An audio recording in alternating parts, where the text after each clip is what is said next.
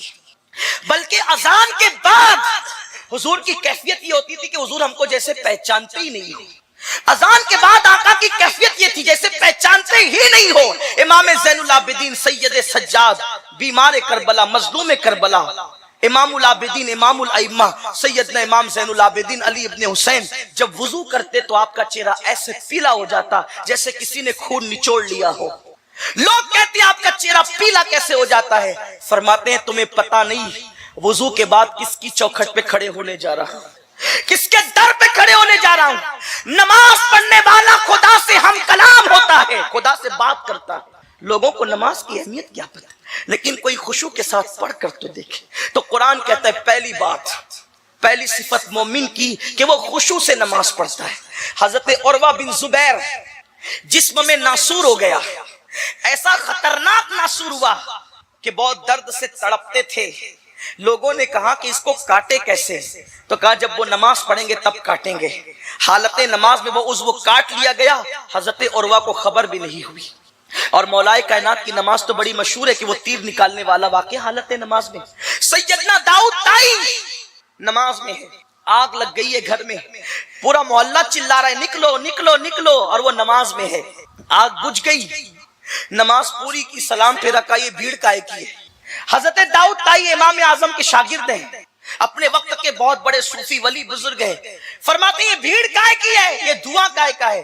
کہا حضرت آپ کے گھر میں آگ لگ گئی تھی, گھر جل رہا تھا, ہم آپ کو بچانے کے لیے آواز دے رہے تھے اور آپ کی محبت میں یہ بھیڑ جمع ہوئی. فرمایا اللہ کی عزت کی قسم میں تو یار کی بارگاہ میں کھڑا تھا, مجھے خبر ہی نہ ہوئی. یہ نمازیں تھی, اور یہی نمازیں انسان کو مرتبے تک لے جاتی ہے. ہم جو نماز پڑھ رہے ہیں بڑی معذرت کے ساتھ, پہلے تو پڑھتے نہیں اور پڑھتے تو خشوع نہیں. سبحان ربی الاعلیٰ کہہ رہے, پتہ نہیں کہ رب اعلیٰ کی شان بھی کیا ہے, معلوم ہی نہیں ہے کہ سبحان ربی الاعلیٰ کا مطلب کیا ہے. الحمدللہ رب العالمین پڑھ رہے, پتہ ہی نہیں کہ الحمدللہ رب العالمین کا مطلب کیا ہے. جو کہہ رہے ہو خدا کی بارگاہ میں وہ نہیں سمجھتے. بہت پیاری سی بات میرے قائد نے حضور قبلہ امیر سنی دعوت اسلامی نے مجھے بتائی تھی.